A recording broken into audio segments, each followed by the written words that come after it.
A few years ago, Chris pulls his hamstring against the Spurs, hits a game winner. It's like kind of a storybook ending. This was a little more unconventional tonight, the way you guys kind of finished the game. What do you think about that group? That was great.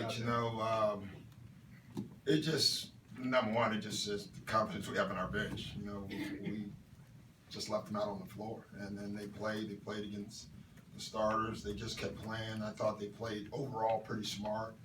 I thought Jamal, Raymond, and Austin, they pretty much figured out wherever Kawhi was guarding, the other two played and keep Kawhi out of it because he's so good defensively, and I thought that was good on their part. Then I thought just defensively, that whole group, Austin guarding Kawhi, not the conventional way, but it was really good, and that was a good win for us. What are they telling you about Chris at this point? Day-to-day hamstring. So I thought it helped right. I swear I saw it right when it happened. We got him out right away. So he wasn't allowed to play anymore, which I thought helped. I actually thought he was coming back in. I didn't know it was, so we'll have to wait and see. Yeah. That's my question. I knew that was your question. That was my question too. Okay. This is good. That second unit with the bench there, I mean, was that the plan to leave them in, or are you just riding the hot? I just rode them. I thought they were playing right. I brought Luke up 3 different times, if you saw, because Luke was our designated Kawhi guy. But shoot, Austin was spectacular defensively, and I kept, I just left him in, and the lead increased, and we were going to bring DJ in at one time. We told him to sit back down. The one thing that group, even if they give up some on defense, they're going to try to score. I mean, that's an aggressive team, that group, and that's good for our team. It's good for our spirit. One of those bench guys is Raymond Felton. Yeah. He was on attack the whole fourth quarter. He was awesome, He's someone that you guys can, I think, easily plug in if you have to go without Chris for a while. Yeah. We would plug him in or Austin, one of the two. We probably Raymond, because we like that other group to stick together as much as they can. Unless it's a bigger guard or for defensive purposes, we would use Austin. So, you're not going to replace CP in what he does. We know that. We would have to try to figure out the score another way, and that's what they did, that group. We were trying to go downhill, and we felt like Raymond was the best guy at doing that, and he did a great job. We just kept telling him, get to the basket, Biggs follow, he misses, and because they're so long, you miss a lot of those layups, but you can follow it up. And I thought Raymond, defensively, I don't think he gets enough credit either. He pressures the ball, and he turns the ball, and it shortens the clock for us, and he does it every night. And so he's been just a great veteran for this basketball team. Doc, you said it was a good win, but without Blake, without CP for the second half against a team with second best record in the NBA, is that the biggest win of the season so far for you guys? I don't rate wins. It was great to win. They're a terrific team. So I mean, you can call it whatever you want. It was a good win for us. We're just trying to win games.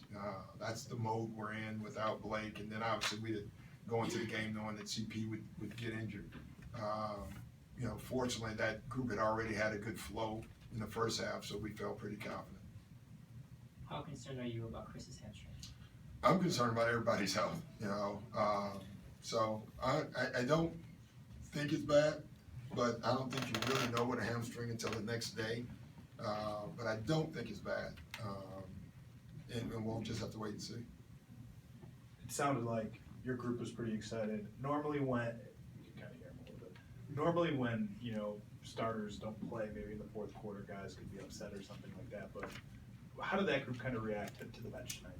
What was crazy, because DJ wants to play every second. I will say that, and it was the first time I've ever heard him like telling me, keep them on the floor, and that's this group really, they get along, they kind of get it, and DJ kind of saw that group having it.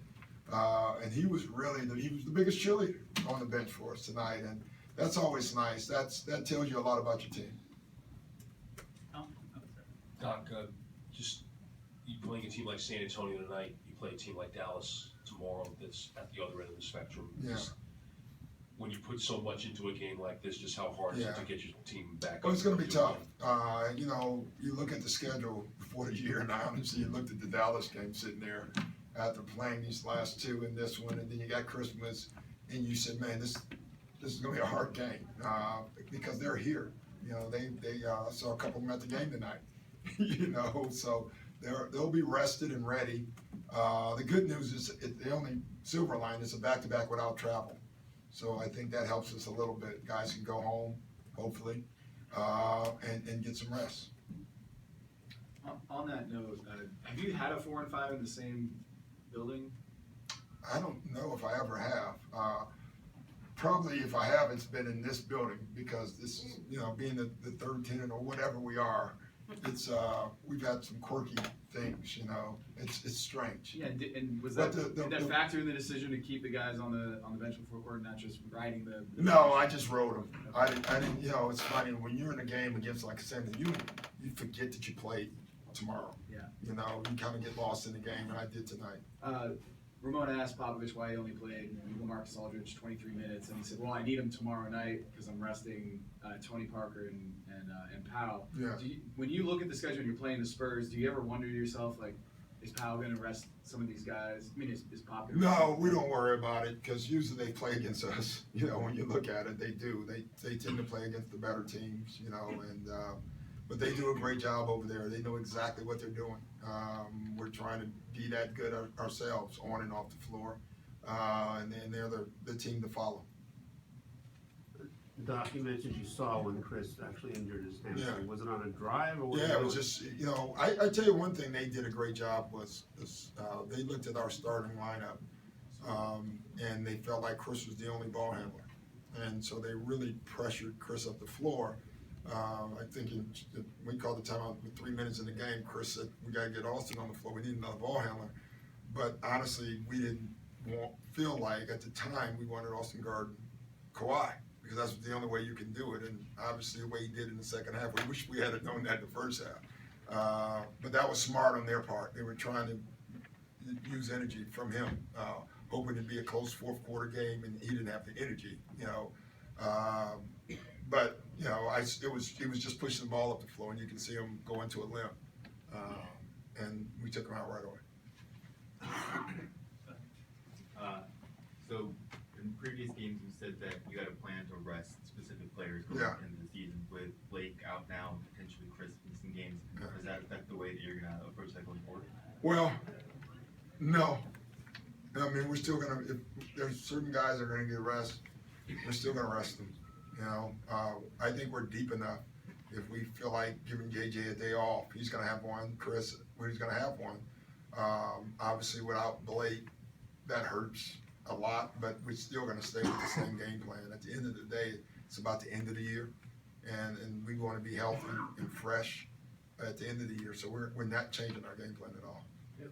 Doc, the last couple of years, you've lost Blake and sometimes Chris at the same time, around the same time of year. It's the holidays.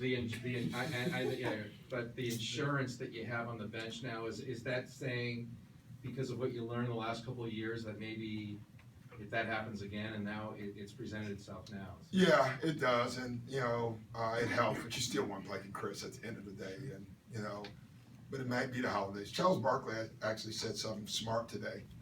And it was actually brilliant.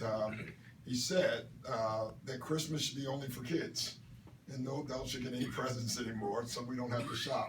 I think that's one of the most brilliant things that Charles has said in years. Would you guys agree with that? Amen. Yeah, amen to that. All right, thank you.